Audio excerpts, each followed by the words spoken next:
Obrigada ao coral e ao Manso do For, que nos traz aí a calma, acalma os corações para que a gente prossiga o nosso encontro. E agora nós vamos então receber o Arthur, que vai nos trazer a reflexão Alvoradas do Reino do Senhor. Arthur, seja bem-vindo. Que Jesus te abençoe.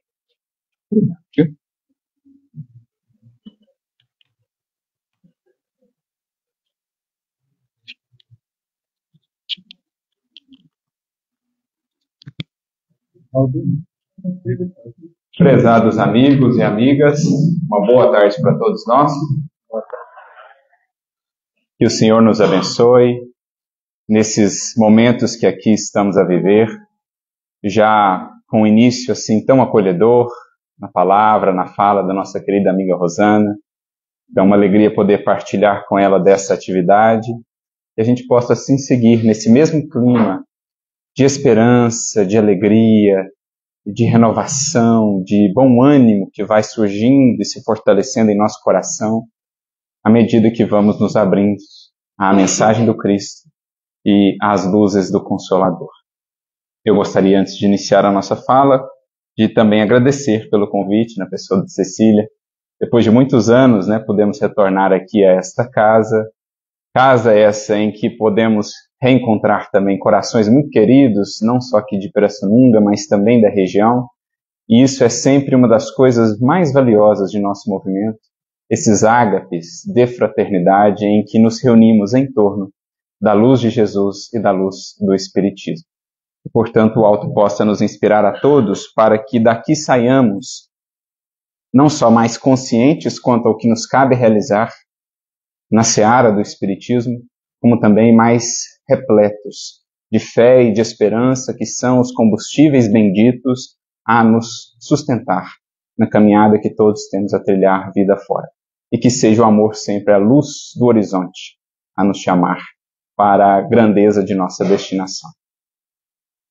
Diz-nos o Espírito Lázaro em o Evangelho segundo o Espiritismo, e essa é para nós uma das mais belas frases dessa obra sublime. Diz-nos ele: quando Jesus pronunciou a divina palavra amor, os povos se sobressaltaram e os mártires, ébrios de esperança, desceram aos circos. E é preciso entendermos a magnitude dessa orientação de Lázaro para que entendamos o que foi a magnitude daquela presença entre nós, dessa visita que a terra recebeu.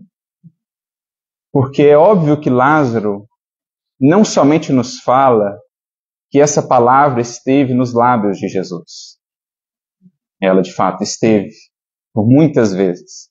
Basta consultar o Evangelho e lá veremos tantas vezes nos lábios de Jesus. Mas é preciso nós entendamos uma conceituação em torno do Mestre que foi para nós apresentada por João Evangelista, logo no início do seu Evangelho. Dentre os 4 evangelhos, aquele que é o mais singular deles, pela grandiosidade de perspectivas e de visões que nos abre. Se os outros 3 falaram sim do Cristo enquanto Messias, mas muito voltados ainda para a sua atuação no mundo, a projetar o horizonte de transformações que o Evangelho realizaria no mundo, João nos fala sobretudo do Cristo cósmico, desse que o Espiritismo nos ensina, ou sobre o qual o Espiritismo nos fala, o que está envolvido neste projeto há 4 bilhões e meio de anos, muito antes de sequer termos qualquer consciência de nós próprios. Já ele efetuava essa obra de amor.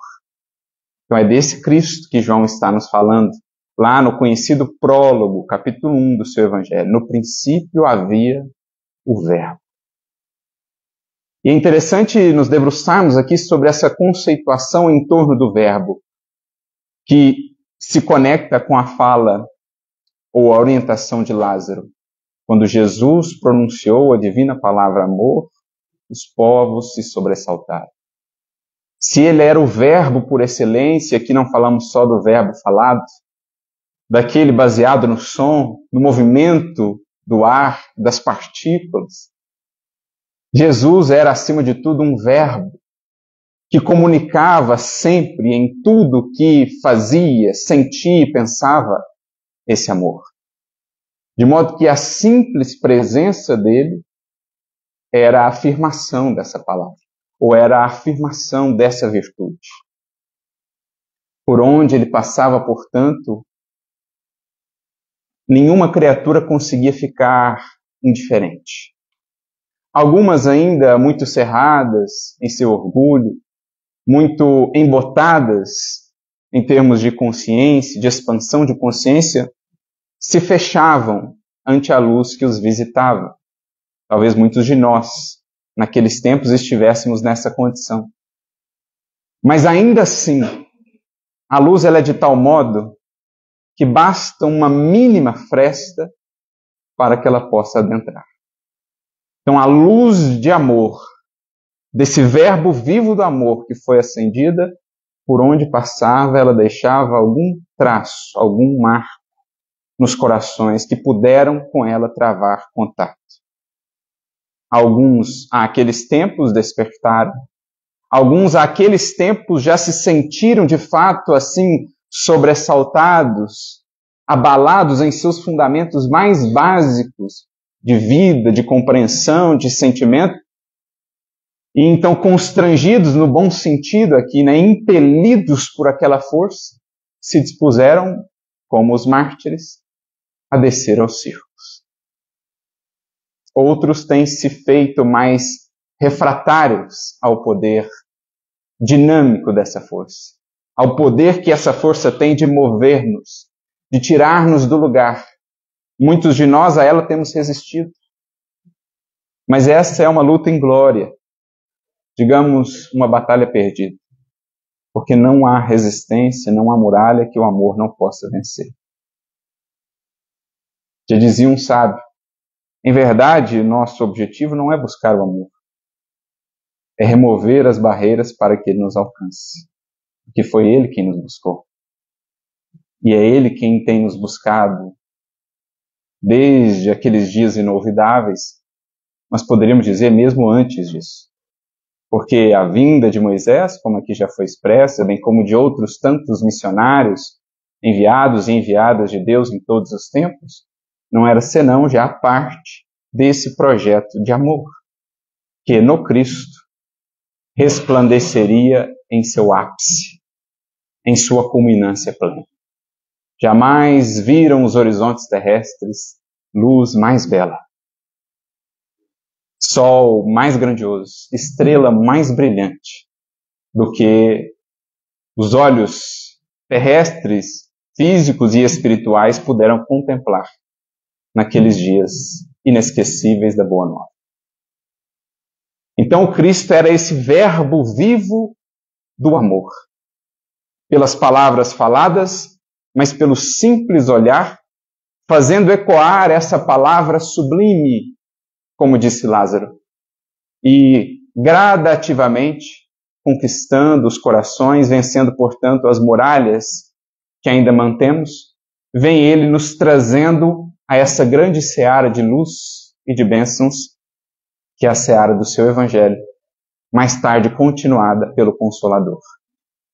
Como já diria o apóstolo Paulo, um desses que fez de tudo por resistir ao chamado do amor, em uma de suas cartas chegaria a dizer, quase que numa confissão, o amor do Cristo nos constrange.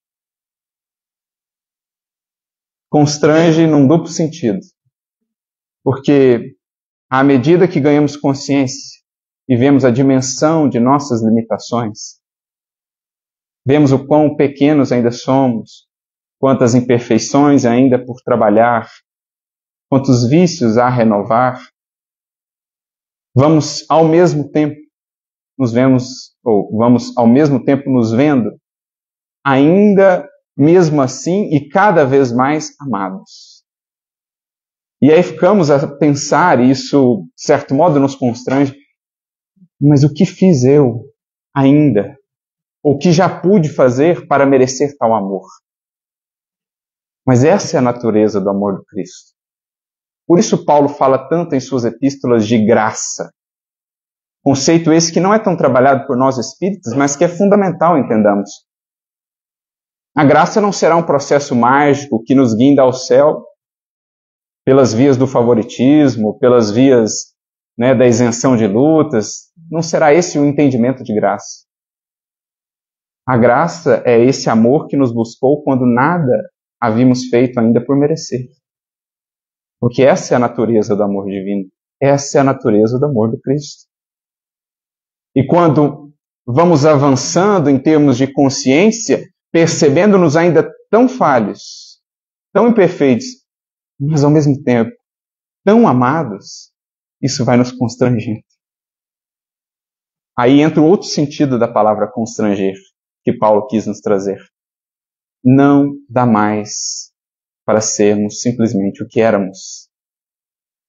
Depois de sermos tocados pelos raios desse sol de amor. Uma vez que esses raios adentram o nosso mundo interior, clareando o que eram sombras, trazendo-nos, portanto, mais discernimento, mais consciência, mais lucidez, torna-se cada vez mais difícil simplesmente ignorar o chamado. Torna-se cada vez mais difícil resistir a esse chamado, que é o chamado da nossa própria essência. Do amor viemos, pelo amor fomos criados, e naturalmente a ele estamos destinados. E não há nada no mundo, nem no universo, que há de ocupar ou preencher em nosso coração o lugar que é do amor. Ou a nutrição que só o amor nos poderá dar.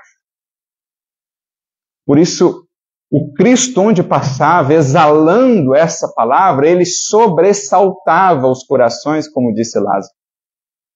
Os corações se sentiam abalados. Aquilo que consideravam ser bases tão sólidas de sua vida, de seu modo de pensar, de seu modo de ser, de repente vamos notando a fragilidade de tudo aquilo. Vamos notando como aquilo, diante do que o Cristo nos descortina, dos horizontes que ele abre, o quanto são pobres os nossos desejos, os nossos anseios aqui neste mundo, neste plano material.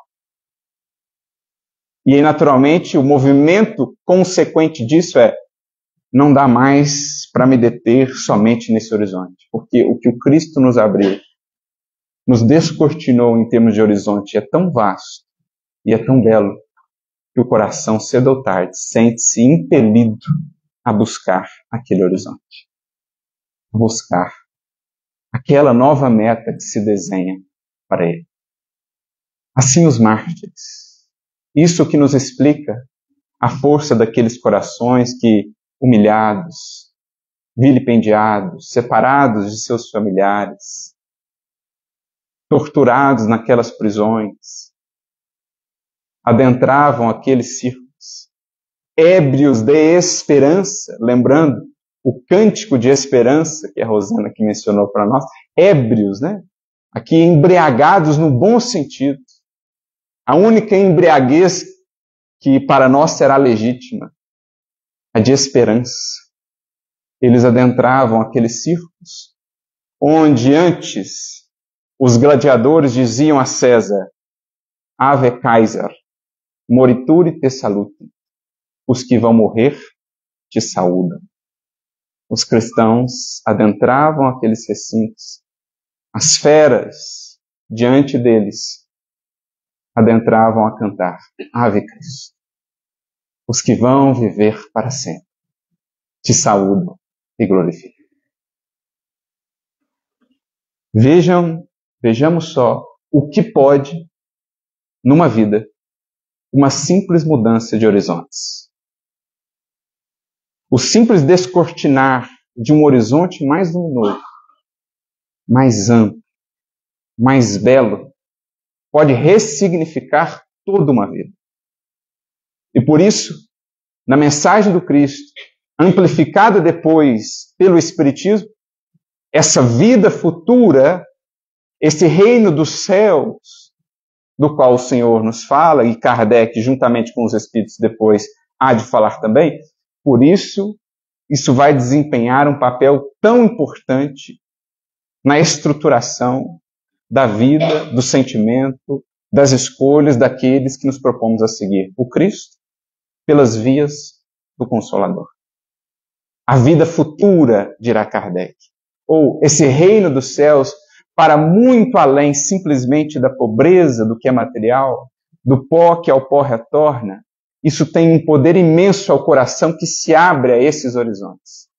Poder de esperançá-lo, poder de muni-lo de uma força sem par, poder de dar-lhe o discernimento para fazer melhores escolhas, preparando horizontes, uma felicidade, uma paz, que não estejam assim mais tão associados ao que é material e, portanto, está tão sujeito ao domínio do tempo, à efemeridade desta vida. Assim desceram os mártires aos círculos. E dentre os primeiros mártires, uma figura há que nos é muito especial, a nós espíritas. Especialmente aqueles que temos um carinho muito grande e uma dívida enorme de gratidão ao nosso querido benfeitor Emmanuel, que tem sido, para nós do movimento espírita, um grande professor de evangelho, um grande descortinador das grandezas do reino de nosso mestre. Ele próprio se definia apenas como um simples pregador de cartazes a convidar para a festa do reino. Parece simples essa tarefa, mas quanto lhe custou alçar-se à condição de ser escolhido pelo alto para ser esse pregador de cartazes, pelas dadivosas mãos de Chico Xavier, por meio dessas mãos. Ele assim se definia. Mas ele só chegou a ser o Emmanuel que admiramos, o Emmanuel que tem em nosso coração um lugar tão especial de gratidão, por conta dessa figura, que esteve ali entre os primeiros que partiram, por fidelidade ao Mestre. Foi ela um coração que, ao ouvir a divina palavra amor, sobressaltou-se. Não pôde simplesmente se fazer indiferente àquele chamado. Por mais que possuísse no mundo certos recursos, seu marido era uma figura muito importante no Império Romano, ela experienciava já algumas dores naturais da vida e sentiu algo de muito diferente na mensagem, na pregação daquele jovem galileu que percorria ali os arredores do Tiberíades a falar de um reino dos céus, a falar da grandeza do amor, a convidar para a seara divina do Evangelho. Então, o seu coração vai cada vez mais se vinculando àquele chamado, mesmo que não pudesse encontrar, junto daqueles que lhe eram mais próximos, uma correspondência de ideal.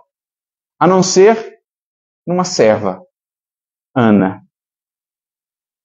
Então, a serva e a senhora, Lívia, passaram a partilhar juntas desse ideal do Nazareno, sem que o marido de Lívia, Públio Lentulus, pudesse apresentar qualquer compreensão naquele momento em torno daquele chamado ou daquele convite. E aí nós conhecemos a história. Nós conhecemos o desfecho de tudo aquilo, em especial aquele acontecimento tão marcante que mudaria tanto o destino não só da humanidade, mas também daquelas vidas ali envolvidas, Lívia, Públio Lentulus, enfim, quando no dia do Calvário, no dia do julgamento de Jesus, surge aquela calúnia infamante que envolve Lívia e ela heroicamente, sem contar com a compreensão e mais agora, recebendo do marido o verdadeiro desprezo, heroicamente, por 25 anos, ela se mantém fiel àquele chamado do amor. Porque pelo menos nesses primeiros 25 anos o seu circo era diferente. O seu testemunho, porque a palavra mártir significa isso, testemunha, o mártir é aquele que testemunha o Cristo na sua vida, isto é, dá testemunho dele. O seu martírio primeiro foi no âmbito do lar, mas heroicamente nutrida pelo amor e pela luz da esperança. Ela perseverou. Até que então o Senhor a considerou digna do martírio nos circos. E ela não hesitou. Deixa o corpo material na condição de um dos primeiros mártires do cristianismo. Lá no ano de 58, na cidade de Roma, na capital imperial. E Emmanuel vai nos descrever então o mesmo que à época não pôde compreender, brindou-nos depois com essa obra sublime chamada 2000 anos. É quase que o seu pedido, talvez, de perdão, uma maneira de expressar profunda gratidão pelo heroísmo de Lívia, ele faz ali a sua meia-culpa. Tem a coragem de revelar os seus equívocos diante do Mestre, para fazer dessa meia-culpa também uma maneira de exaltar a grandeza de sua esposa espiritual. E aí no capítulo 6 da segunda parte dessa obra, capítulo esse intitulado justamente Alvoradas do Reino do Senhor, Emmanuel vai nos descrever o que sucedeu a Lívia depois do martírio no circo. No mundo, para quem visse a cena somente com os olhos da matéria, o horror. Feras a devorarem os corpos de cristãos indefesos e, entre aspas, injustiçados. Embora buscassem uma outra justiça, muito acima da justiça ou das injustiças dos homens. Ali eles tinham a oportunidade de irem além, simplesmente, da justiça conforme a craveira comum dos homens.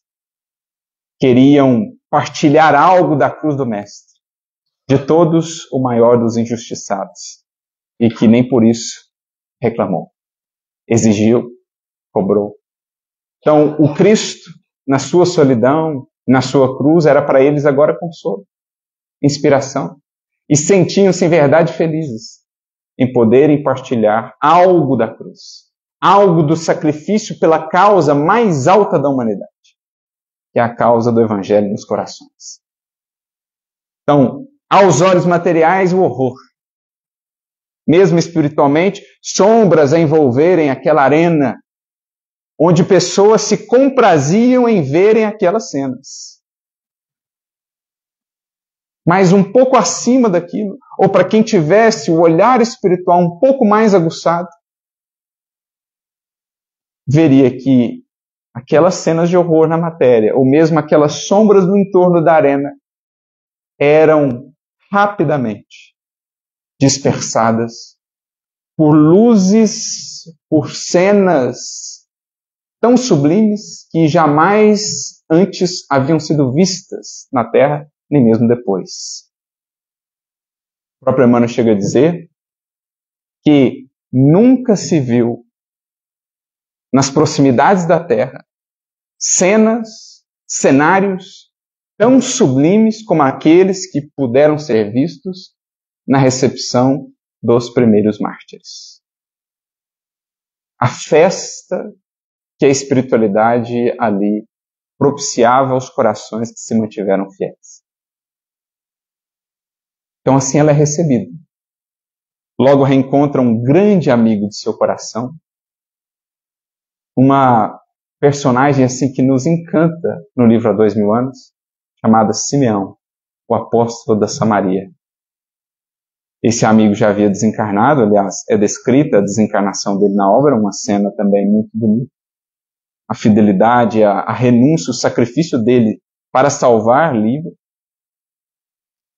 E Simeão então vem recebê-la, e ela é logo tomada por uma alegria assim indescritível, diante da qual as dores vividas na desencarnação, aquela desencarnação assim abrupta, né, chocante, não eram nada diante da luz de alegria, de esperança que agora lhe tomava o coração. De modo que mais tarde ela diria a Simeão, na descrição desse capítulo, se as pessoas soubessem o quão é miserável o preço de todas as agonias terrestres, de todas as lutas mais ásperas do mundo, ante o que está reservado aos corações que se mantêm fiéis, ninguém abdicaria do Evangelho. Ninguém sequer reclamaria ante as possibilidades que a dor vivida com esperança, o heroísmo espiritual abre ao coração que se mantém fiel. E aí o Simeão até corrobora o que ela disse e fala assim: trabalharemos por isso, Lívia. Trabalharemos por um dia em que o Evangelho seja por todos na terra compreendido e aplicado. E para isso, nos sacrificaremos pelo Cordeiro de Deus quantas vezes se fizerem necessárias. Criaremos postos avançados no mundo e haveremos de despertar os corações para essas divinas alvoradas. Porque vocês imaginam a transição que os mártires viviam ali, daquele horizonte sombrio lá da arena, as feras, a multidão em desvario, os guardas, enfim, aquele cenário assim doloroso, triste. De repente eles eram projetados para divinas alvoradas. Belezas que a pena não consegue descrever, o próprio Emmanuel fala, é difícil traduzir para vocês pela pena humana o que ali foi visto, o que ali foi recebido. Paulo já diria em uma de suas epístolas: olho nenhum viu, ouvido nenhum ouviu, e mente nenhuma imaginou o que Deus preparou àqueles que o amam. Não há descrição possível. E era o que eles sentiam. Da noite escura eram transportados de repente às divinas alvoradas. De um reino que ali se iniciava, mas que demandaria séculos afora, muito e continuado esforço dos servidores de Jesus.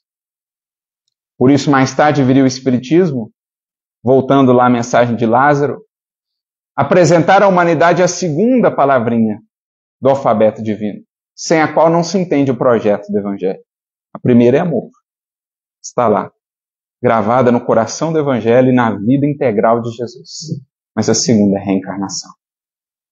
Porque ali se iniciava, ali era a alvorada de um novo dia, que passaria ainda por noite, mas um novo dia que se anuncia para que cheguemos, enfim, enquanto humanidade, ao dia sem noite. Não fisicamente falando, porque as leis da astronomia não poderão ser quebradas. Mas imagina só quando na humanidade terrestre, mesmo entre os encarnados, já não mais existir a noite moral da ignorância espiritual, a noite moral dos vícios, das paixões, das ilusões. Imaginemos só quando chegarmos ao dia perpétuo, ao dia sem fim. Pois é isso que o Evangelho prepara. E é a isso que o Espiritismo também se destina. Para esse dia sem fim. Trabalhamos por esse dia sem noite. Depois de algum tempo, em que ela é recebida, juntamente com Simeão e os outros tantos mártires que haviam desencarnado, ela passa algum tempo ali naquelas esferas espirituais sublimadas, e diz-nos Emmanuel que ali ela pôde entender melhor o sentido daquelas palavras de Jesus: há muitas moradas na casa de meu Pai.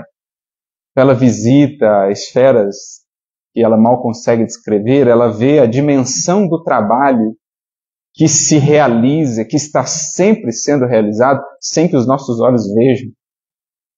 Quantos e quantos corações incansavelmente trabalhando por aquele que não descansou um dia sequer desde a criação deste orbe. Estão aí, a pulular em toda parte, esperando simplesmente antenas a eles conectados. Aqueles que os possam refletir do lado de cá. Então ela vê toda aquela dimensão de trabalho e em um determinado dia, ela e os demais que ali estavam são surpreendidos com uma visita especial. A visita, simplesmente a visita do próprio Mestre, que vem então receber aqueles mártires. E o Emmanuel compartilha conosco, buscando traduzir isso em palavras humanas, porque ficamos a imaginar a comunicação de espíritos dessa natureza. Você imagina o que é você comunicar uma coisa não só pelo som, mas transmitir no pacote inteiro sentimento, cheiro, enfim, toda a sinestesia, a estesia completa do espírito. Imagina o que é a comunicação em esferas dessa natureza. A plenitude que é poder experienciar o Cristo em espírito. Por isso poucos tiveram essa possibilidade até, porque faltaria recursos para a gente poder suportar isso sem se desestruturar, tal magnitude de luz. Lá em nosso lar, só 2 espíritos haviam visto o Cristo, frente a frente. O governador e a ministra veneranda. Entre todos aqueles lá que trabalhavam, só 2 espíritos o haviam feito. Eurípides Barçanufo, quando foi levado ao Cristo, está registrado no livro A Vida Escreve, foi levado à esfera do Cristo, caminhou por um tempo, de repente viu a distância, notou que era Jesus, caiu de joelhos. Não suportou a simples presença. Então ali ela vê a visita do Cristo e o discurso dele. E ele começa primeiro acolhendo os que chegavam da terra em tais condições, fiéis servidores da causa até o fim. Vinde a mim, diz ele, vós todos que semeastes com lágrimas e sangue na vinha celeste do meu reino de amor e verdade. E prossegue, nas moradas infinitas do Pai, há luz suficiente para dissipar todas as trevas, consolar todas as dores e redimir todas as iniquidades.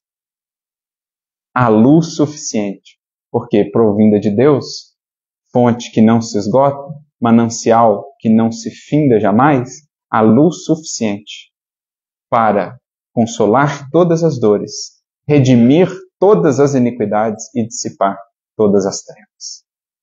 Então já traz esse tom de consolo e, digamos assim, de amplificação do que seja o horizonte do trabalho e a quem servimos. Em última ou primeira instância, nós buscamos servir a Deus. E como diria Paulo, se Deus é por nós, quem será contra nós, gente? Senão nós próprios. Se estivermos com Deus, o que temer? Falta de recursos? Dor? Dificuldade? Se Deus é por nós, ou, como também diria Pedro numa de suas cartas, quem vos fará mal se estiverdes voltados para o bem? Porque o mal que o outro me faz pode me fazer mal? Só se eu permitir. Qual o mal que me faz mal? O mal que eu faço. Se eu não estiver voltado para o mal, se eu estiver voltado para o bem, que podem as criaturas que ainda lutam contra o Cristo fazer? Que podem as dores fazer? Se o bem for a preocupação maior do meu coração. Por isso também diria Jesus, Não temais aqueles que podem matar o corpo. Temais antes aqueles que podem tomar cativa a alma e levá-la ao Geena. Esse é bem o espírito dos mártires. O tirano chega e diz, eu posso tomar o teu corpo. O mártir diz, mas é minha alma. Essa é livre. Não tem sobre ela ascendência alguma. Como um dia, Saulo, ainda não convertido, voltou-se para Estevão e disse, o Sinédrio tem meios de fazê-lo negar ao Cristo. E aquele homem sozinho, diante daquele poderio do Sinédrio, a demonstrar a coragem e a resiliência do coração entregue ao Cristo, diz, o Sinédrio tem 1000 meios de me fazer chorar, ou de eliminar o meu corpo, mas desconheço neste mundo força capaz de me fazer negar a Jesus Cristo. Se estiverdes voltados para o bem, quem vos fará mal? Então é disso que Jesus está falando. Há luz suficiente para quem não se desconectar da luz. Há esperança, há consolo, há amparo, há sustentação para quem manter o coração e a mente voltados para o bem. E esse é o compromisso que assumimos com o Mestre. E aí ele começa a descrever, digamos assim, os horizontes, as perspectivas do trabalho do Evangelho nos séculos, no tempo e no espaço. Como a deixar claro para os que ali estavam, bem como para nós que acessamos isso aqui depois, em algum momento também já acessamos essa compreensão, de que com ele tínhamos um marco fundamental, mas o trabalho ali se iniciava. E seria algo a ser desenvolvido e consolidado no espaço e no tempo, porque depende de cada coração que adere, de cada coração que constrói para construir, que se educa para educar, que se ilumina para iluminar. Por isso a reencarnação é a segunda palavrinha lá do alfabeto divino, porque o amor em conjunto com a reencarnação há de produzir, como resultado dos séculos e dos esforços, o que é a meta, o reino dos céus um dia na terra. Mas antes, o reino dos céus em cada coração. Por isso Jesus fala muito claramente no diálogo com Nicodemos. Ninguém pode ver o reino de Deus se não nascer de novo. Agora, ninguém pode entrar no reino de Deus se não nascer da carne e do Espírito. Ou nascer da água e do Espírito. Reencarnar por reencarnar não leva necessariamente ao progresso. Nós temos aprendido isso a duras penas. Tantas têm sido as encarnações que temos desperdiçado. Então, nascer da água simplesmente não nos leva, nos projeta ao reino de Deus. É preciso nascer da água e do Espírito. E não tem força mais poderosa para despertar e transformar o Espírito que a do amor. Por isso as duas se conjugam, tendendo à finalidade da criação. A reencarnação vai aos poucos abrindo horizontes para o Espírito. As várias reencarnações. Então ele vai vendo o reino de Deus. Ninguém pode ver o reino de Deus se não nascer de novo. Ele começa a vislumbrar aqui no horizonte. Depois de tantas e tantas vezes de decepcionar-se, de decepções e frustrações com o que é material, com buscas e conquistas pura e exclusivamente materiais, ele começa a vislumbrar algo mais. E é então que ele passa a reconhecer a necessidade de também nascer do Espírito. Isso, por excelência, é o Evangelho.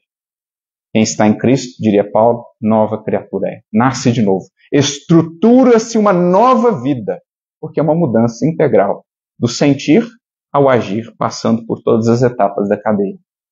Então Jesus ele vai descortinando aqui para esses corações fiéis o que seria o trabalho dos séculos. Aliás, isso aqui é muito similar àquele sermão que Jesus faz, está registrado para nós no livro Boa Nova, no capítulo 29, aos 500 da Galileia. Só que lá ele aparece em espírito, materializado ali para os 500 da Galileia, e os conclama aos trabalhos do porvir. De modo que aqueles corações ali se comprometem e passam a formar, nas palavras de Humberto de Campos, a sublime caravana que nunca há de se dissolver. Reencarnaram muitas vezes aqueles 500, e já não são mais 500. Hoje, muitos mais. Aqui também, Só que, nesse caso, Jesus está no mundo espiritual falando para os mártires e descortinando os horizontes do porvir.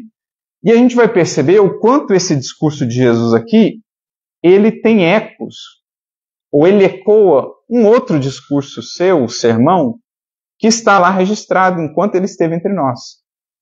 Capítulo 24 do Evangelho de Mateus, conhecido como sermão profético, que é um sermão muito rico, assim, embora os desafios do simbolismo que ele traz, quanto mais o estudamos, mais percebemos a sua pertinência para a nossa atualidade.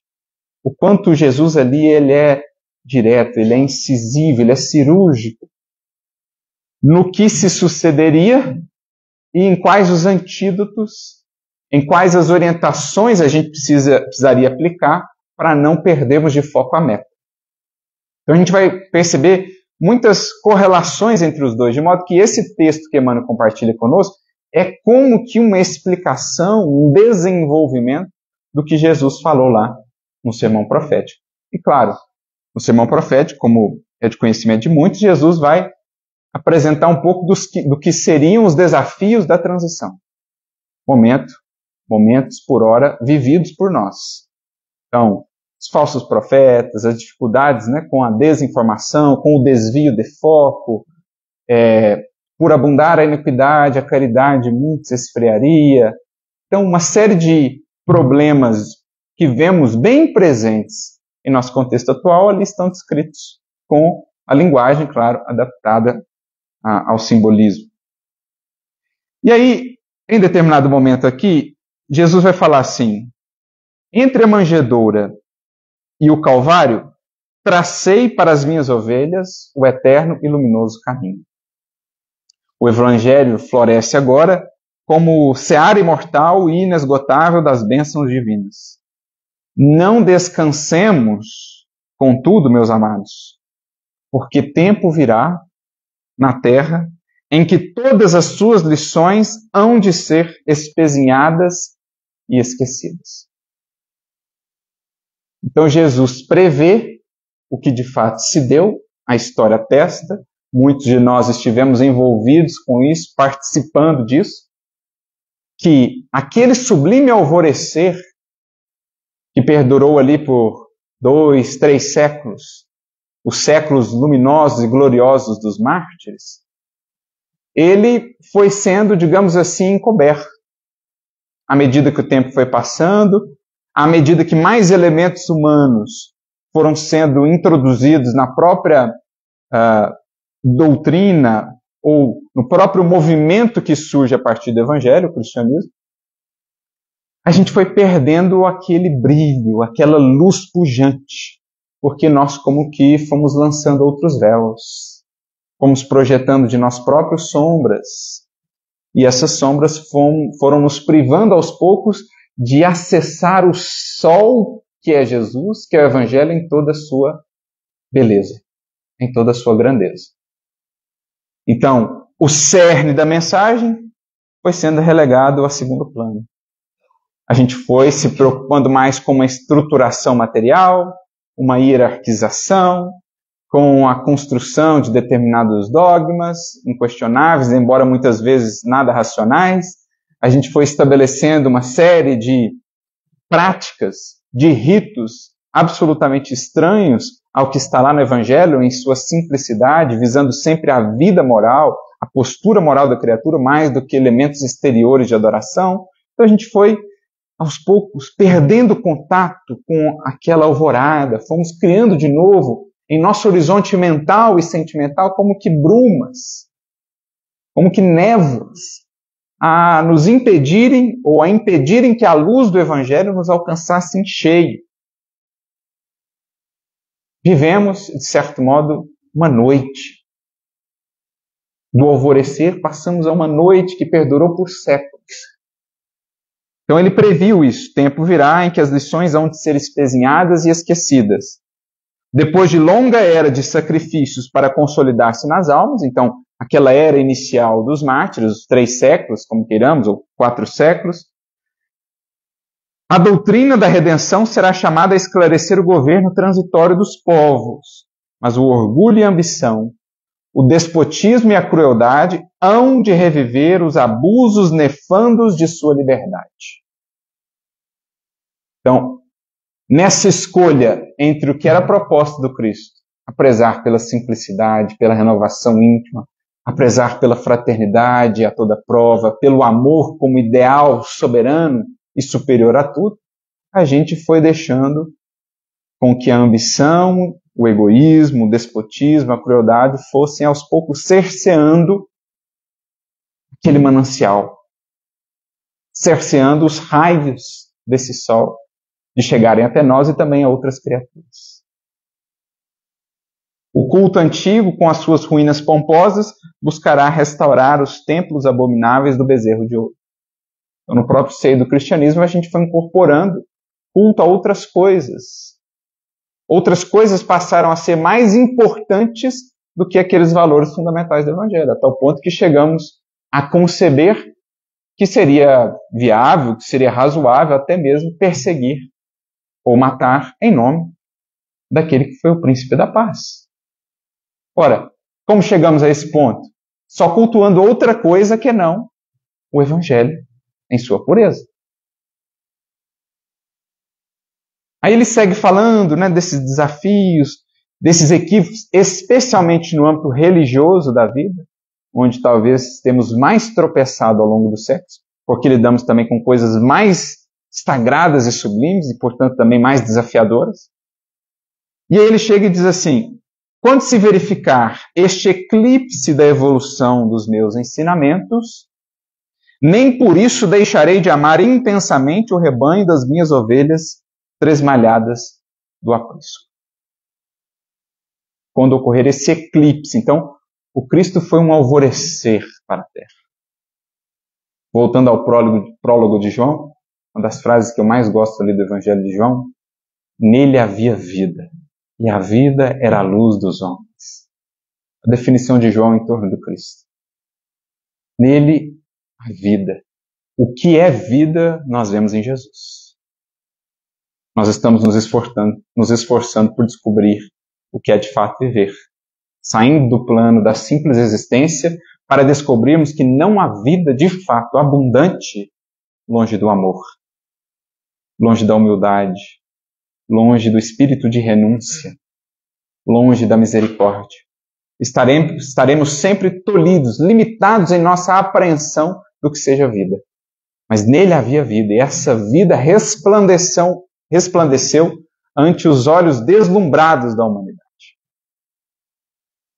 Sombras que se dissiparam, respostas que se apresentaram, consolo aos aflitos, mas isso de repente estava sendo eclipsado. O sol do Evangelho estava sendo eclipsado.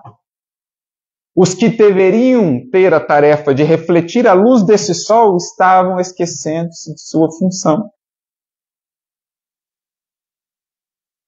Mas, disse aqui Jesus, nem por isso deixaria de estar bem junto, bem próximo, amando o rebanho das suas ovelhas tresmalhadas. E ele acrescenta um pouco mais adiante: quando a escuridão se fizer mais profunda nos corações da terra, determinando a utilização de todos os progressos humanos para o extermínio, para a miséria e para a morte, derramarei minha luz sobre toda a carne. Recapitulando aqui a profecia de Joel, que prenunciava os tempos da mediunidade universal, da mediunidade a expandir-se por todo o globo, os tempos do Consolador. E todos os que vibrarem com o meu reino e confiarem nas minhas promessas, ouvirão as nossas vozes e apelos santificadores. Então, o que ele falou?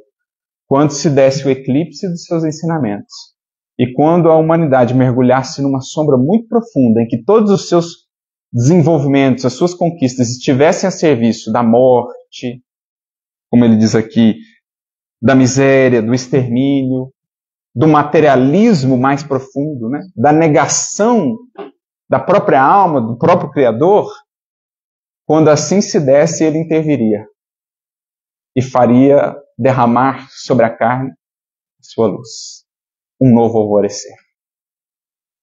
pela sabedoria e pela verdade, dentro das suaves revelações do Consolador, meu verbo se manifestará novamente no mundo para as criaturas desnorteadas do caminho escabroso, por meio de vossas lições que se perpetuarão nas páginas imensas dos séculos do porvir. Então Jesus falou, previu, quando o horizonte se fizer mais sombrio, então haverei de intervir para fazer brilhar de novo no horizonte da humanidade as alvoradas do reino do Senhor, do reino dos céus, para lembrar às criaturas a sua destinação, origem, finalidade da vida. A gente mencionou que isso aqui faz uma correlação, tem contato com o sermão profético. Jesus diz a mesma coisa lá de outros modos, de outra maneira. Mateus 24, versículos 29 a 31. Versículo 29, ele fala assim, e depois da aflição daqueles dias, o sol escurecerá, a lua deixará de dar a sua luz, e então as estrelas cairão do céu, e as potências do céu serão abaladas. Como que está registrado para nós o prefácio do Evangelho segundo o Espiritismo? Os Espíritos do Senhor, que são as estrelas cadentes, com o imenso exército que se move sob a sua vontade, vem espalhar de novo a luz.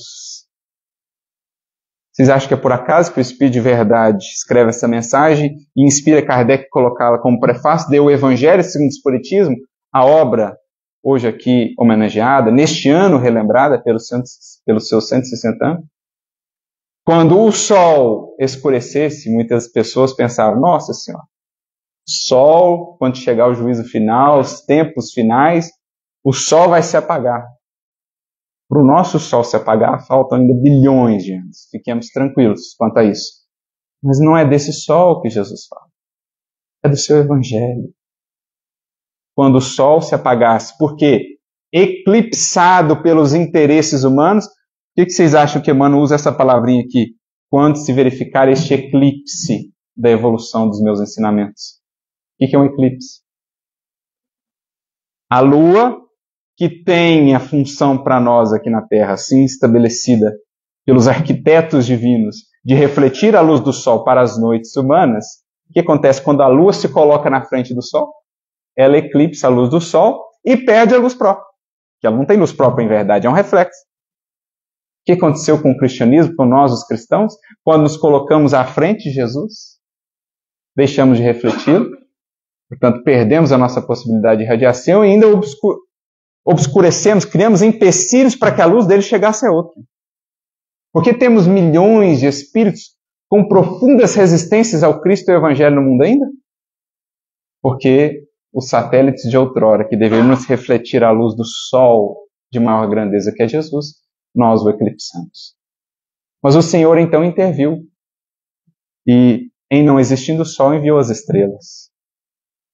Espíritos. Os espíritos são as estrelas. Luzes enviadas nesse momento sombrio de profundo materialismo da humanidade, como foi o contexto de advento do Espiritismo. Vejamos lá, livro Depois da Morte, capítulo 8, a crise moral. Leon Denis descrever o contexto em que surge a doutrina. Como o ceticismo ganhava terreno, a incredulidade, porque os dogmas já não mais respondiam à razão, mas também a ciência materialista não falava ao coração. Então as criaturas se viam no meio daquelas duas forças poderosas. Uma que falava ao coração, mas não respondia à razão. A outra que falava à razão, mas deixava o coração frio. E as criaturas não sabiam para que lado pender. A fé era projetada como sendo algo do passado, de ignorância da humanidade. E mergulhávamos naquele niilismo que culminaria e tem ainda hoje tantos efeitos perniciosos sobre a nossa sociedade, sobre a nossa humanidade. Nesse momento as estrelas caíram do céu. E a luz novamente se fez. Por isso ele prossegue aqui dizendo, sim, amados meus, porque o dia chegará no qual todas as mentiras humanas hão de ser confundidas pela claridade das revelações do céu. Isso é o Consolador como um todo, mas em especial essa obra, em que Kardec, juntamente com os Espíritos, se debruçam mais propriamente sobre a mensagem do Cristo, para trazê-la de volta, luminosa e pujante à humanidade. Por isso, Emmanuel chegaria a assim definir no prefácio do livro Vinha de Luz: o Evangelho é o sol da imortalidade, que o Espiritismo reflete com sabedoria para a atualidade. Esse é o papel do Espiritismo. Afirmar-nos de novo, abrir de novo para a humanidade terrestre, fazê-la ver as alvoradas do reino do Senhor. Porque se o Evangelho foi o nascer de um dia belíssimo, portentoso em sua luz, passamos por uma noite na história da humanidade que agora vai cedendo espaço para um novo e definitivo dia, que há de marcar a era do Espírito.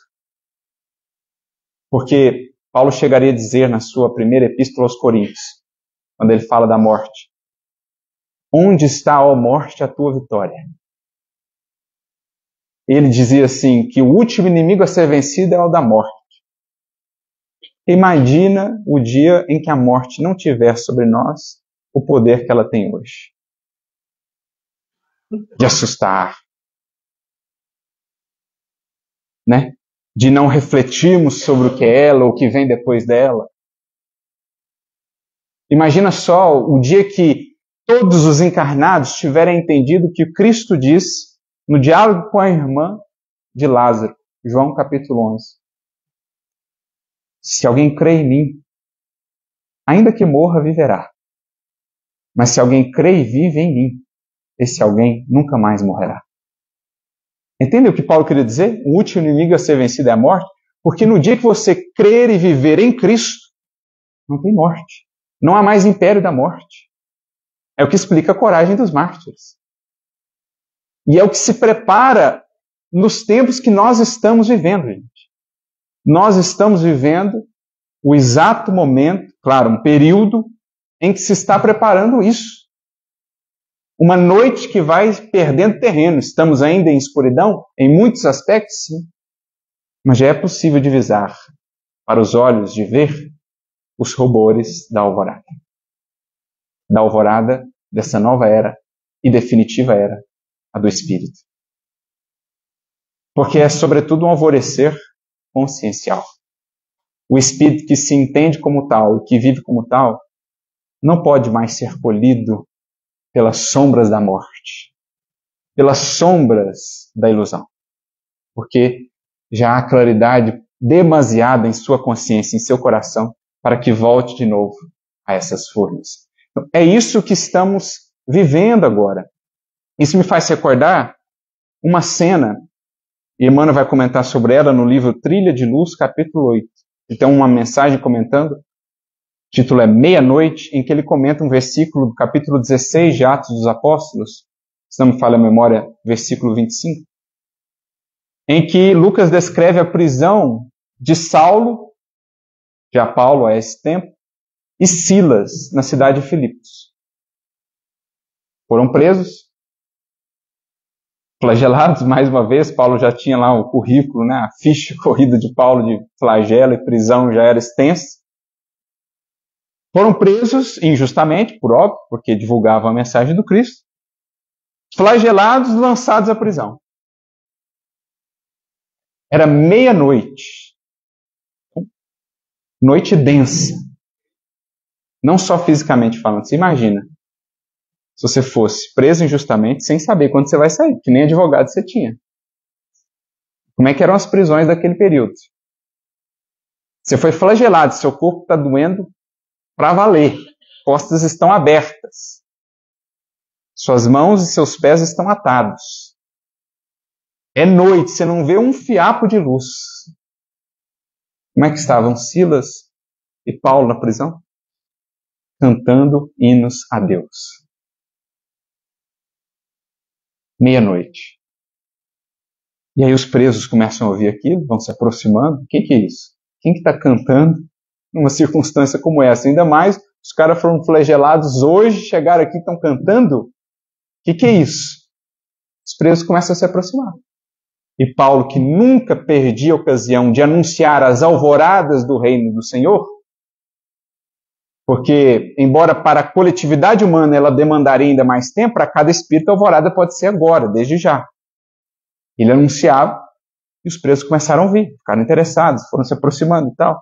De repente acontece um fenômeno insólito, as grades da prisão se abrem, o carcereiro ouve aquele barulho, acorda, vê as grades abertas e já ia tirar a própria vida, com medo de terem todos fugido, quando Paulo grita lá de dentro: não faça isso, estamos todos aqui. Ninguém fugiu. Ninguém fugiu, porque preferiram ouvir aquela palavra solar que o apóstolo anunciava.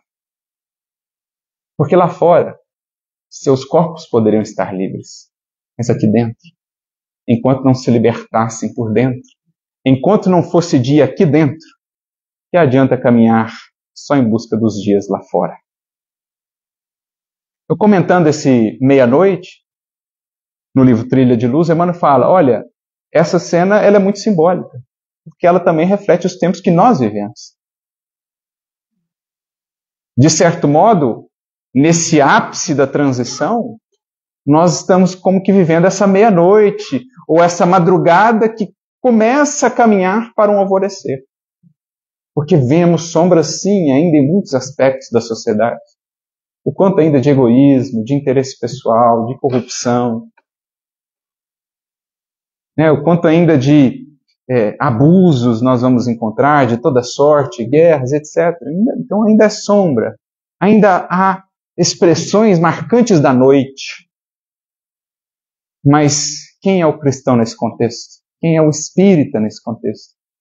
O que não se detém na noite. O que em prece, entoando louvores a Deus pela possibilidade de servir como fizeram ali Paulo e Silas, alguém que se conecta com a manhã que se anuncia. Então a cena em si é muito simbólica porque transmite o nosso dever. Escreve para nós o que nos cabe fazer. A noite é densa. Estamos feridos, às vezes, pela perseguição do mal, pela incompreensão. Ótima ocasião para, como Paulo e Silas, nos lembrarmos da manhã que vem vindo e entoarmos hinos de louvores a Deus. Como? Servindo mais. Não desesperançando. Não deixando apagar em nossos corações, de modo algum, a chama da caridade. Porque foi o que o Mestre nos pediu. E por abundar a iniquidade, a caridade muito se esfriará. Ao falar isso, ele fala o oposto também. Por abundar a iniquidade, não deixe, portanto, a sua chama se apagar. Ali, Paulo e Silas estavam cercados da iniquidade, das sombras.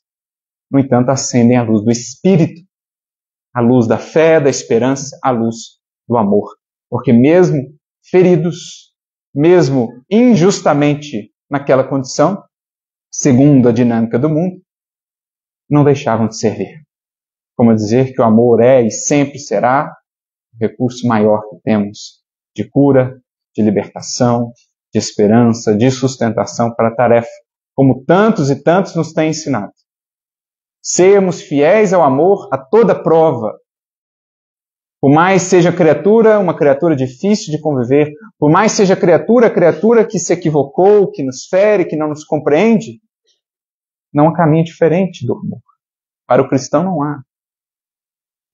E vindo para cá eu pensava isso, Quando você é objeto da injustiça como eram os mártires, quando você é objeto da tirania como eram os mártires, quão mais desafiador parece amar nessas circunstâncias. Mas ainda assim, foi a força que os conduziu, os guiou. O que denota a grandeza do que nós já recebemos em termos de exemplificação dos que nos antecederam. E o que nos cabe realizar agora em termos de tarefa. Isso me leva a uma mensagem que está no Evangelho segundo o Espiritismo, da autoria de Fenelon. Lá no capítulo 1, no item, nas instruções dos Espíritos, a parte da nova era, tem o item 9, que é uma primeira mensagem, depois temos a mensagem de Fenelon, que é o item 10. E ele fala justamente desse processo que nós descrevemos aqui em síntese, né? Com Cristo, um alvorecer. Depois veio a noite. Dos vícios, das acomodações, dos interesses que nós imiscuímos a mensagem de Jesus. E aí, ora tínhamos lampejos da luz, da verdade, ora voltavam as sombras mais intensas. Enfim, nessa alternância, chegou então o tempo em que uma nova luz se fez, pelas estrelas que caíram do céu, os Espíritos que nos foram enviados. A mensagem do Cristo revivida, explicada, amplificada, atendendo aquilo que ele havia previsto em torno do Consolador. Vos lembrará tudo que vos disse, vos explicará todas as coisas, vos guiará em toda a verdade. Então o Fenelon vem falando disso, mas em determinado momento da mensagem ele fala assim, olha, passados 18 séculos, o reino do Cristo ainda não veio. Mesmo com o sangue, as lágrimas de tantos mártires, de tantos heróis e heroínas da fé, esse reino do Senhor ainda permanece como sendo alvorada no horizonte da humanidade terrestre. E então ele nos conclama, voltai ao Cristo, vós os cristãos, a Ele que vos quer salvar. Por que ele fala isso? Voltai ao Cristo, dirigindo-se a cristãos? Porque por muito tempo, muitas experiências, temos sido, como nos diz Emmanuel, cristãos sem Cristo. Cristãos sem Cristo. Do Cristo, o rótulo. Do cristianismo, o verniz. Mas se alguém não tem o Espírito de Cristo, esse tal não é dele. Diria, ou dizia, há 2000 anos, o grande apóstolo dos gentios. Então Fenelon nos conclama, mais tarde, no próprio Evangelho segundo o Espiritismo, Vicente de Paulo também fará o mesmo, lá no capítulo 13, item 12. Lede as páginas do Cristo, vocês as deixam votadas ao esquecimento, desprezam esse código sublime. O Espiritismo não veio senão para aqueles que em geral têm sido mais refratários, diz Vicente de Paulo. Por isso Fenelon fala a nós, os espíritas hoje, voltai a Cristo.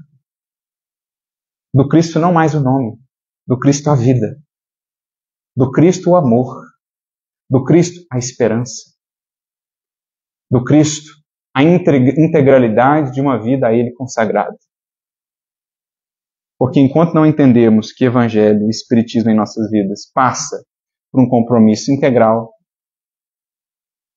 de vida, estaremos ainda longe de compreender a magnitude da tarefa a realizar. E ele ainda acrescenta dizendo, depois de mencionar, né, voltai ao Cristo, vós os cristãos, ele ainda diz assim, e eu me lembro de um amigo, e ele comentava sempre, essa é a frase que mais me incomoda no Evangelho segundo o Espiritismo. Porque o Fenelon fala assim, tudo é fácil àquele que crê e ama. O amor o enche de inefável alegria. O meu amigo lia essa frase e falava, tá de brincadeira, não é possível. Tudo é fácil. O que nos leva a compreender o seguinte, se está difícil, está faltando o quê? Mais crença, no sentido de enraizar mais profundamente essa mensagem. Que é bem o espírito que a Rosana aqui nos indicou. Construamos intimidade com Cristo. Seja pelo Evangelho segundo o Espiritismo, seja pelo próprio Evangelho. O Novo Testamento está lá. Nem tudo que o Cristo disse, Kardec pôde colocar no Evangelho segundo o Espiritismo. Voltemos lá ao Novo Testamento, o Espiritismo nos mune de ferramentas para entender o que ele nos disse. Então, enraizemos essa crença para que ela passe de crença a convicção, para que ela passe a ser a base da vida de quem vive e caminha como espírito. E mais, busquemos o amor. Porque tudo é fácil àquele que crê e ama. É o que Lívia disse a Simeão. Ah, se as criaturas soubessem o quão miseráveis são as angústias e as dores do mundo, o preço tão miserável que elas representam diante da riqueza que o Senhor oferta ao coração fiel. E ele ainda deixa um alerta. Não procedeis, não atueis como as virgens da parábola, que não ajuntaram o óleo a tempo. Porque na hora de acender a luz para o caminho, ninguém poderá nos emprestar o óleo pessoal, não. E não é egoísmo aqui. É lógica de como opera a lei divina e a evolução. Luz própria a iluminar o caminho terá de ser acendida por cada um de nós no transcurso da evolução. Porque o testemunho, gente, esses dias mesmo eu li uma mensagem do Emmanuel Deus Conosco, ele falando assim para o Rômulo, o testemunho é sempre solitário. Por mais que você esteja cercado, por mais que você tenha pessoas ao seu lado que partilham o ideal, o testemunho é você com o seu coração e Deus. Se você não tiver luz própria, o outro pode ter a maior luz do seu lado. Ele não vai conseguir iluminar o caminho para você. Claro que a gente se inspira nos que acenderam a luz para acender a nossa. Mas o óleo quem tem de ter somos nós mesmos. Então ele deixa lá esse alerta.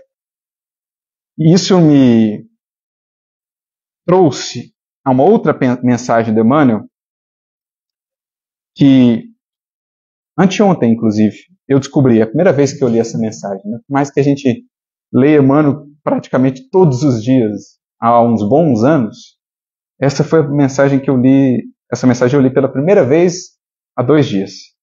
E eu achei ela sublime, assim. Não vou lê-la inteira, mas ela está no livro Brilhantes no Caminho. Aliás, esse foi um outro livro também que eu descobri, Brilhantes no Caminho, né? Não conhecia esse livro. Amor Fiel. Conectando lá ao início. Um dia, o Cristo pronunciou a divina palavra, amor. E os mártires ébrios de esperança desceram a ser. Por quê?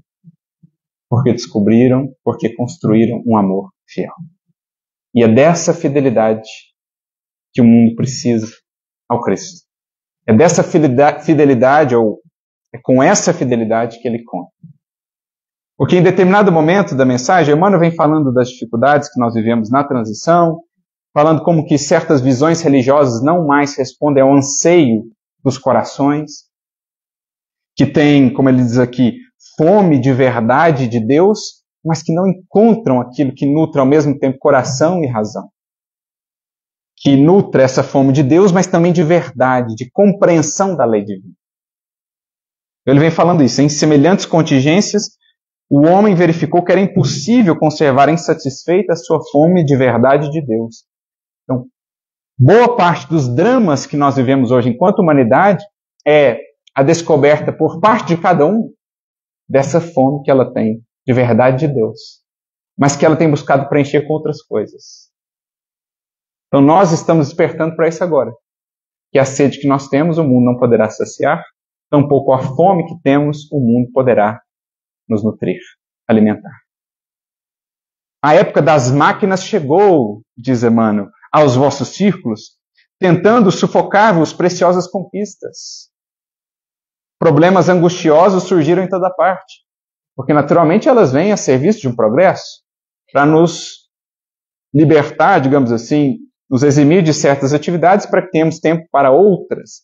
Mas é claro que a adaptação ela não é rápida, e muitas das vezes aquilo que é útil acaba sendo mal utilizado e acaba revertendo em prejuízo quando não sabemos utilizar.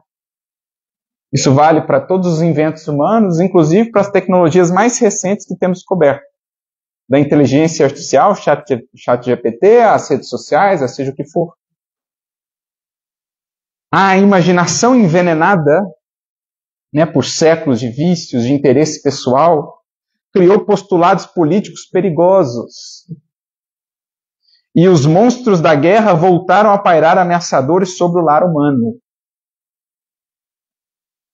Horizontes que estão aí presentes no mundo, nos mais diversos espectros, ideias ou ideologias que às vezes deturpam a visão da criatura do que seja a vida. Muitas delas muito baseadas no materialismo, num egoísmo individual ou coletivo. Muitas dessas ideias desviando-nos o foco da fraternidade, do amor, do pacifismo, da espiritualidade. Vão digamos assim, cativando muitos e muitos corações e consciências, mantendo-os presos dentro dessas teias de ilusão. A ciência colabora no conflito, emprestando seus valores às ideologias da morte. Porque uma ciência materialista, que ainda vai resistindo ao intercâmbio com a ciência do espírito, vai alimentando muitas vezes doutrinas materialistas, que estão aí a campear no mundo. A eutanásia ganhando cada vez mais espaço, lá já na Europa, a questão do aborto e outras tantas coisas que ainda alimentam essas ideologias da morte, porque afiliadas ao materialismo, à incompreensão da realidade espiritual de si e da vida. E a alma humana, frente à poderosa realidade da vida eterna, sentia frio. Então esse foi o contexto de surgimento do Espiritismo. A humanidade sentia frio e ainda hoje muitos corações sentem frio, sem saberem onde encontrar o sol que as possa acolher, acalentar e iluminar para o caminho. Somente a fé, somente o poder de Deus poderão estruturar a consolidação de seus patrimônios imperecíveis. E eis que tendes, na revivescência do Evangelho com o Espiritismo cristão, o movimento novo destinado a localizar a luz dos tempos futuros. Então, o Evangelho redivivo, a revivescência do Evangelho no Espiritismo cristão, a localizar a luz, isto é, novamente o farol, novamente o sol, que há de nos orientar os passos em busca desse horizonte do porvir. O sol do Espírito que se anuncia. O sol do amor que volta a brilhar.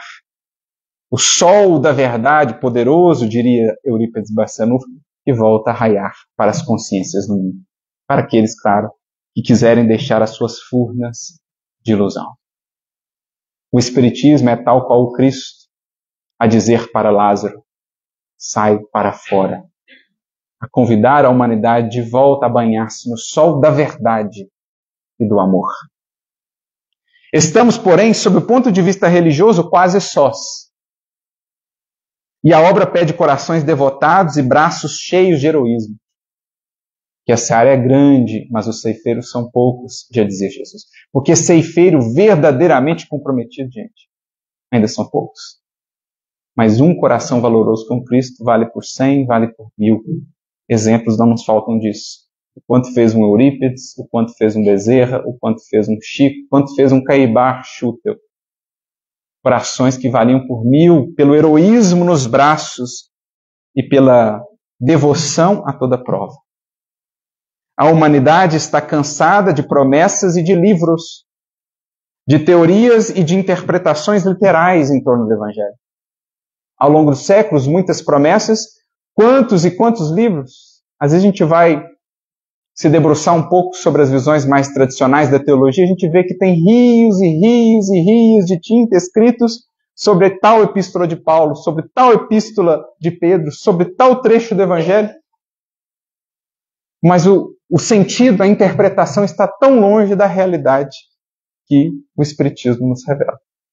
Por isso, Emmanuel chegaria a dizer que, infelizmente, muitas vezes a teologia é o museu do Evangelho. Isso é uma verdade que cada vez mais constatamos.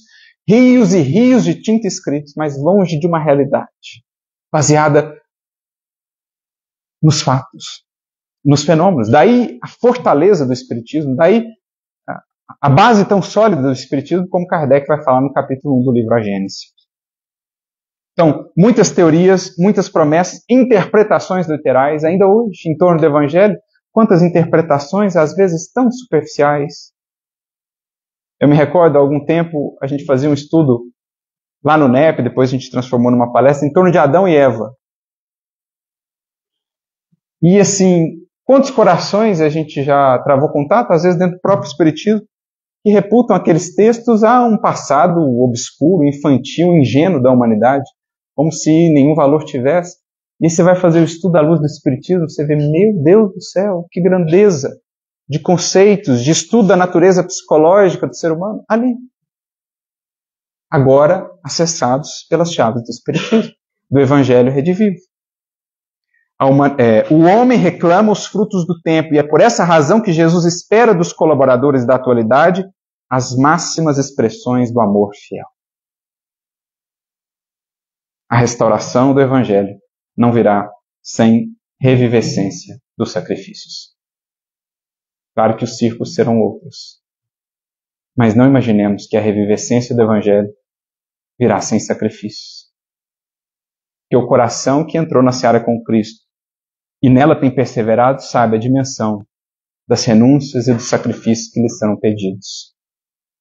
Emmanuel chegou a dizer para Chico e para todos nós, preparando para a tarefa árdua que ele teve e desempenhou tão bem. Chico, a tarefa cristã, começar é fácil, continuar é difícil e chegar ao fim é crucificar-se.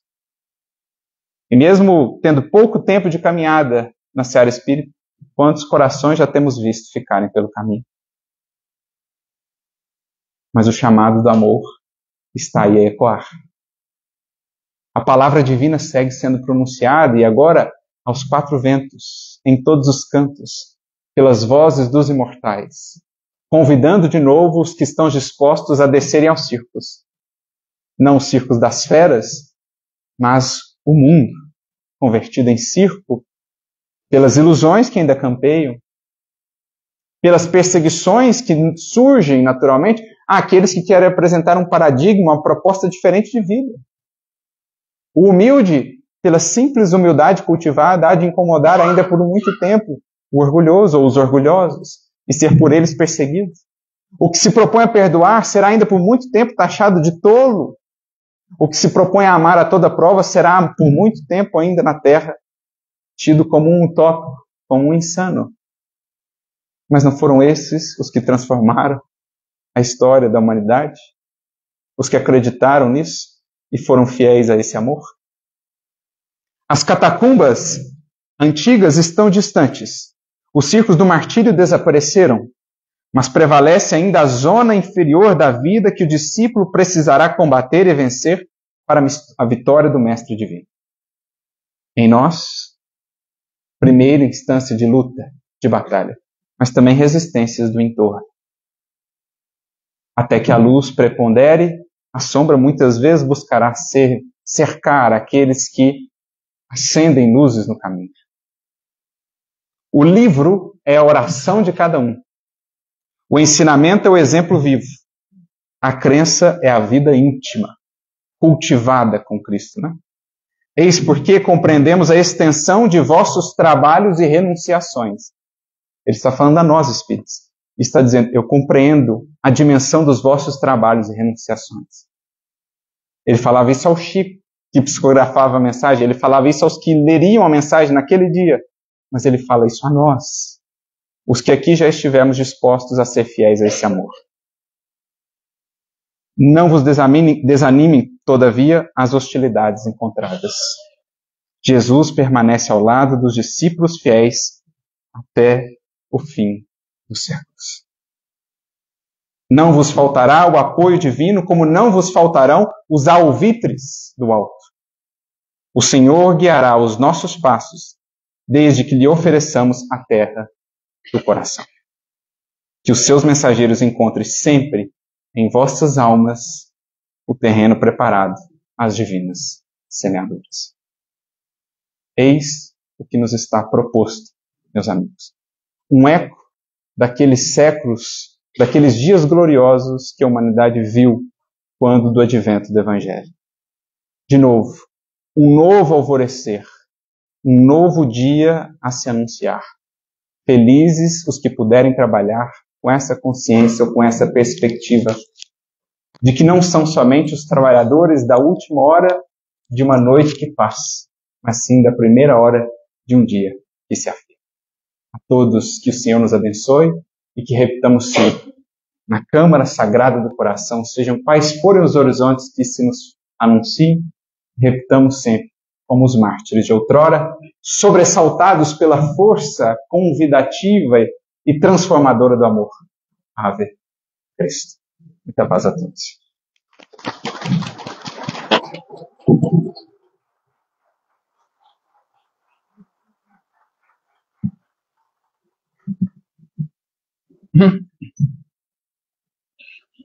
Muito obrigada, Arthur, pelos ensinamentos trazidos nessa tarde. E agora que nós caminhamos já para as nossas despedidas, já com saudades dessa tarde, nós agradecemos novamente a todos aqui presentes, a todos que vieram de tantos lugares, para estarmos aqui reunidos em torno do Evangelho, em torno de buscarmos aí aprender e nos unirmos ao Cristo. E eu, antes do coral nos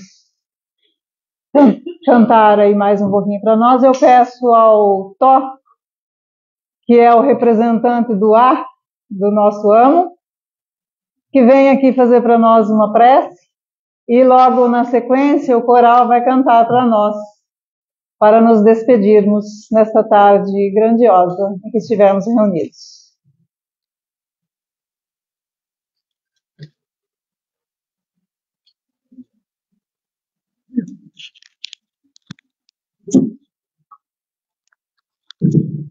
Quanta honra, hein? Então vamos lá.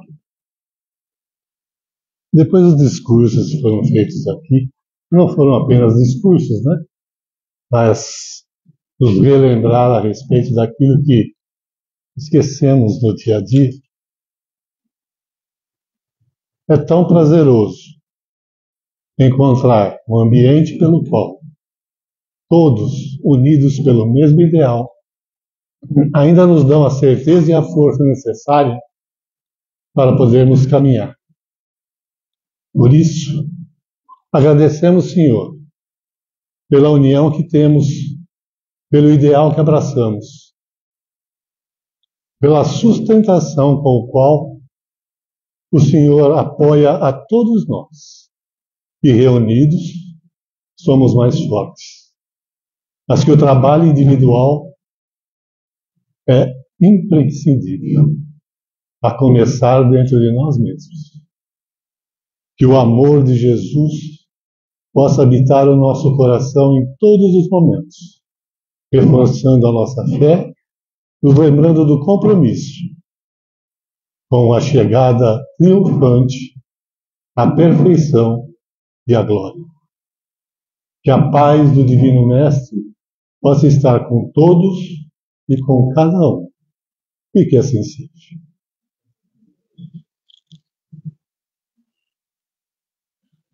E agora, então, coral. Você vai.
Muito obrigada, Moral. Muito obrigada, Carlos.